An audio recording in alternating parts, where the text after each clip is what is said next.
Hi guys, I'm Matt Thornycroft and I have started this channel called Lead Without Position, and today I want to tell you about why I've started this channel. So I'm an exam qualified chartered accountant and I'm soon to be time qualified once the end of my contract comes up. And I'm also a part-time performance coach, which I've been doing for the last 5 years, in which I helped placement students to acquire their placement, as well as being a support and mentor for them whilst they were there.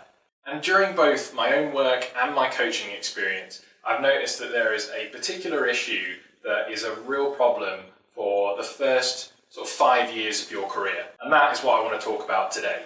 So a lot of it comes down to how I started my career. Now, I started as a placement student in a bank, and I didn't exactly have the best experience there. I learned an enormous amount from these people, but I had an incredibly challenging time.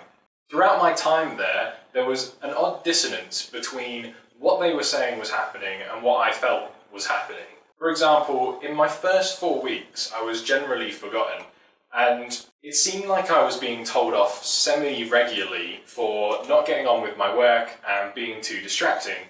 And yet, from my experience, I found that I was completing my work on time and being given an hour to complete a piece of work that would only take me 10 minutes.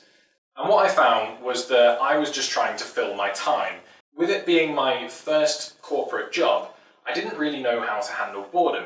And what was happening was I would complete this work, I'd go back to them and say, it's done, and they would say, oh, well, I've given you an hour, so wait and I'll find you something to do.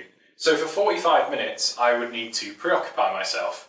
Now, if you take any somewhat keen, intelligent young person and give them 45 minutes with nothing to do, you can watch the carnage that will just unfold. And this was unfortunately what was happening to me. And unfortunately this resulted in a rather difficult conversation 6 months into my placement, which was generally, if you don't start getting in line, we're going to have to let you go. And this hit me extremely hard. I had felt victimized for the first 6 months, where I was not being given enough to do, I was being micromanaged, I was generally being forgotten, and then being told that it was all my fault was really difficult to take. So I had a chat with a mentor of mine, and he helped me to completely change how I saw things. And whilst he seemed to agree that the way I was treated wasn't the best, he also helped me to see that the way I was acting and the way I was doing stuff was also contributing to my situation. For example, I never actually asked if I could have more than one piece of work to do at a time, which meant whilst I was getting annoyed that I was having nothing to do, I never actually did anything to solve it. And this was a huge turning point for me, where I realised that I was actively impacting the experience that I was having. And I can't just sit and expect people to act in the way that I want, because unfortunately, people just don't really care. What this placement taught me was that everything is just about the result. As long as you get your work done, then nothing really matters. And yet when I joined my placement role, I was told during the interview process that they love people that challenge the status quo. And yet every time I challenged, I found myself even further feeling victimized. It seems that every company says we care about our employees, but where on the pecking order? And so after this meeting and my chat with my mentor, I ended up just trying to do as they said, which was suck it up, accept that the way that things are.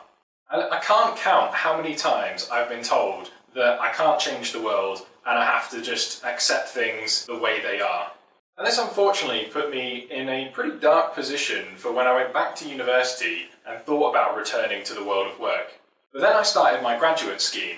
Now, I work for one of the big four, and they are extremely demanding in what they do, but the skills and experience that you get are absolutely phenomenal. And the people there are all just amazing leaders. The difference in culture was astounding. If I needed help with a piece of work, everyone would give me time and coaching despite having an enormous amount of workload on their plate. They recognised that I was not going to learn as effectively if they didn't give me that coaching. And equally, you're expected to do the same as you progress and teach the people that join your team.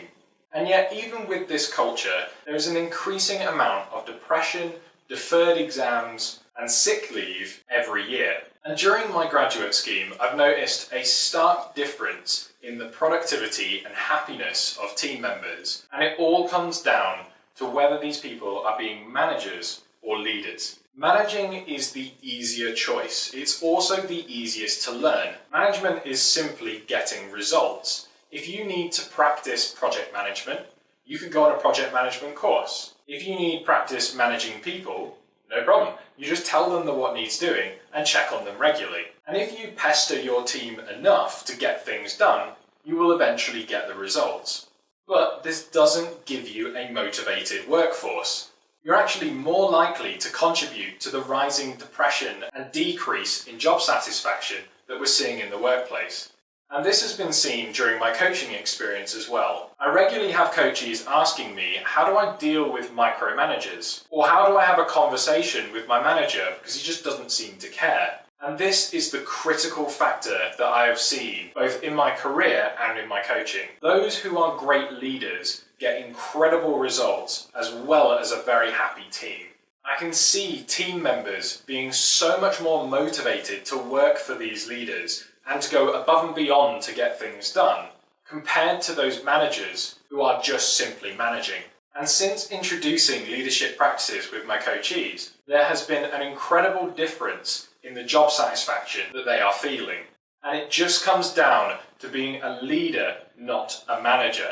Leadership takes effort. It is being a role model. It is taking that time out to help your team members develop instead of just getting the results that you want. And unfortunately, we can't blame people for not knowing these skills. It is something that is just never taught. School, university, they don't prepare you for the world of work, and they definitely don't teach you leadership. But leadership can be learned. So this is why I have started this channel. I'm hoping to teach young people how to be leaders now without being in a management position. I'm hoping that we can bring back what being a great leader means, and that we can bring empathy back into the workplace by teaching people to be great leaders when they start their career.